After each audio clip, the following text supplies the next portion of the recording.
Eric Robertsen is Global Head Research and Chief Strategist at Standard Chartered Bank, joins us with his take on all that's happened this morning and what's transpiring in the region. Thanks very much, Eric, for your time and your insights. Break down the Japan election outcome result for us, its implications for the Japanese economy, and more importantly for the stock market, because investor optimism as far as Japan is concerned has been riding high. No, that's right. Look, and thanks very much for having me. A couple of counter trends that I think are worth paying attention to. The first of which is this kind of political uncertainty and therefore economic uncertainty does make the Bank of Japan's policy response a little bit more difficult. I think what it means is they'll proceed even more slowly and more cautiously than they have been. I think that does also sort of encourage this idea that yields will probably stay where they are for the time being. We've got 10-year JGBs around 1%. I think that's a fairly stable level. I guess the key conclusion for me is I think the yen continues to stay weak in the short term. And even though the economic uncertainty is high, that weak yen tends to be supportive of the Japanese Nikkei. And so I think, again, there's some tug of war going on here. But I think for the moment, dollar yen looks like it's going to be driven over the next few weeks by BOJ uncertainty and then the U.S. election uncertainty. Right. And so what would be the range for the dollar yen, you think? Because it's been such a wild swing, right? And the move towards 153 has been quite fast and ferocious. We were just talking of a level of 140, 143 just about a couple of weeks ago. And so I wonder how much is the downside. We had a guest actually earlier on, Robert, if I could just give you some, Eric, if I could just give you some context, who was speaking about the options range in the dollar yen moving between 155 and 160.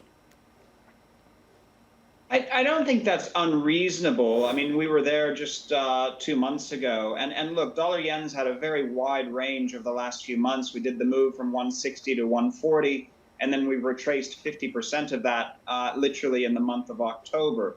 And so I think options markets are probably correct in assuming that we can continue to get some of these wider ranges.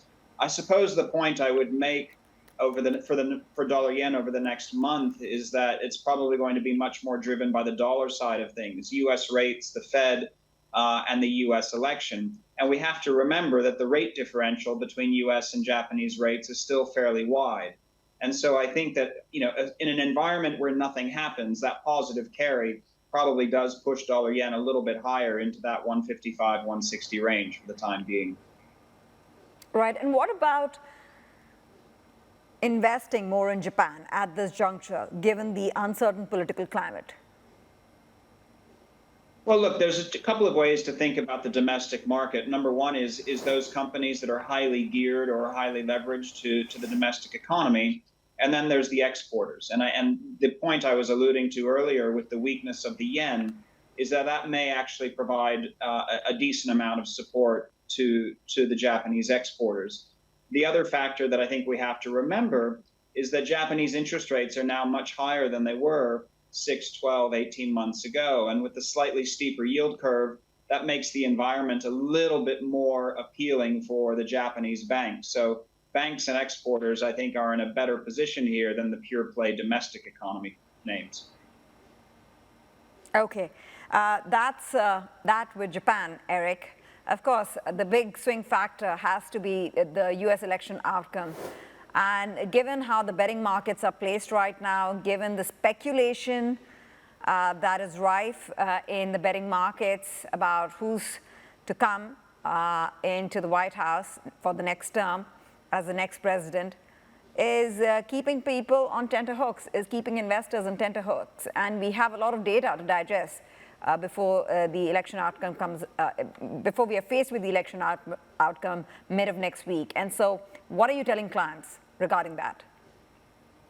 Sure. Look, I think the data over the next couple of weeks probably takes a significant backseat to the election outcome. And obviously, we have payrolls coming up in the U.S.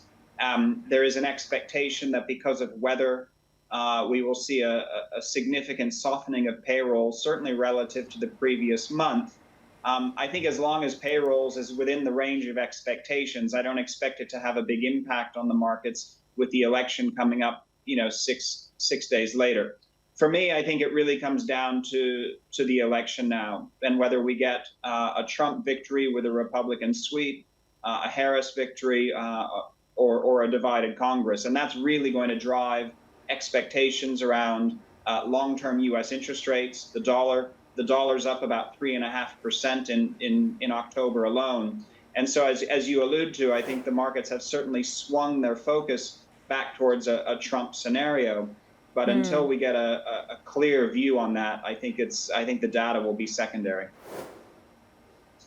Right. And before we take that break, I just want to slip in one more question on what this means for U.S. markets direction. I mean, we are pretty much hovering at 5,700, 5,800 for the S&P. Could there be meaningful upside if Trump were to come to power? Look, here's the question that I think a lot of clients are wrestling with and grappling with. There is an assumption in the Trump victory scenario that long-term U.S. interest rates would go quite a bit higher. Now, normally that would be associated with a stronger economic outlook, potential for more fiscal stimulus, and that should be good for corporate profits. But historically, the kind of move that we've seen in U.S. interest rates to the upside at some point has a negative impact on both equities and credit through the tightening of financial conditions. And so I think with equity prices where they are, that increase in yields could potentially provide a bit of a ceiling.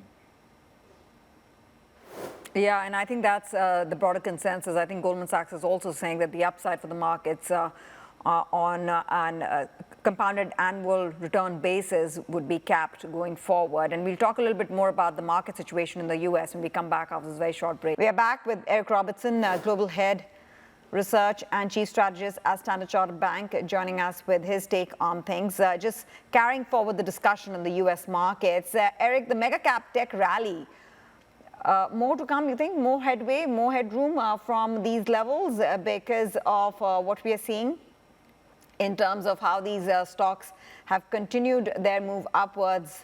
The AI rally has played out, but I wonder what could be the next trigger, the next catalyst for the move up from here for mega cap tech. Look, I think there's a couple of factors that we want to think about. The first of which is that we're seeing, in some ways, an increased concentration of investor capital in what I would call high-quality assets or high-quality markets. Now, mega cap tech seems to be viewed as one of those destinations, and the more money that goes into U.S. equities, just by virtue of the way the indices are constructed, has to go into that mega cap tech space. So if more money comes from overseas into U.S. assets, that's likely to continue. I think a big concern that we need to think about is in the event of a Trump victory, what do tariffs on Asia look like? What do geopolitical policies look like that may restrict access to semiconductors or other tech manufacturing equipment? I don't think the NASDAQ is really building in any sort of this risk premium. Now, I'm not suggesting it should dominate the market going into the election, but I'm a little surprised that the tech space seems to be ignoring some of this geopolitical risk. So for the moment, I think I'd be a little bit more cautious. Indeed, indeed. And what about the talk of the rotation trade going into small caps because they would benefit with the cost of borrowing going down? Well, I think it depends on how much you think the cost of borrowing is going down. I mean, look, when we think interest rate markets are a little bit more fairly priced at current levels. When markets were priced for a Fed funds rate below 3%, there was an enormous amount of enthusiasm for small and mid-cap names that might benefit from that. We argued that U.S. interest rates were not going to go down that far. Now, we've seen a significant normalization of both Fed expectations and U.S. interest rate expectations here in the month of October. And so I think yields are probably going to stabilize perhaps a little bit below current levels, assuming we get a benign political outcome. We expect a couple of more rate cuts from the Fed this year over the next two meetings, but the market's even underpricing that possibility. So I think interest rates have probably got a little bit of downside to them, assuming, again, we don't get an explosive political scenario. But I think this whole idea of a rotation into those names that benefit from a big decline in interest rates, I think we need to be a little bit careful there. I'd expect rates to be a little bit higher for a little bit longer. Right.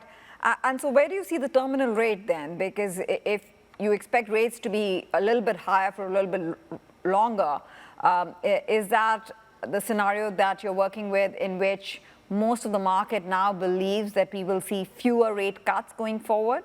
So a less restrictive policy? Look, we'll certainly get less restrictive policy, which is a polite way of saying that rates will go down, financing conditions will get a little bit easier. We see rates getting down into the mid threes by the middle of the year. And then I think we have to really ask questions about what the election scenario looks like. But before we get to that, look, I just make a couple of observations. The idea that the Fed is going to cut rates all the way down to below 3%, I think assumes a fairly dire U.S. economic outlook. And we just don't see that. Yes, the U.S. economy is softening. Yes, the labor market is softening, but I don't think it's a recession.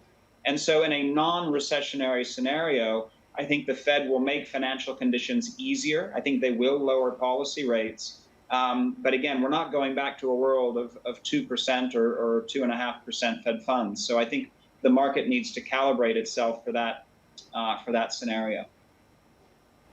I think the one market that we didn't talk about is China and the NPC. Do you think that we would finally get that magic number that would be indicative of how much stimulus support Beijing is willing to extend out to help prop up the domestic economy and domestic consumption, Eric? I think it might be premature to expect a hard and fast number. Policymakers in China are watching the U.S. elections like everybody else. I think they'd like to have a better understanding of what the U.S. political outlook is going to look like, and therefore what the potential landscape is for U.S.-China discussions.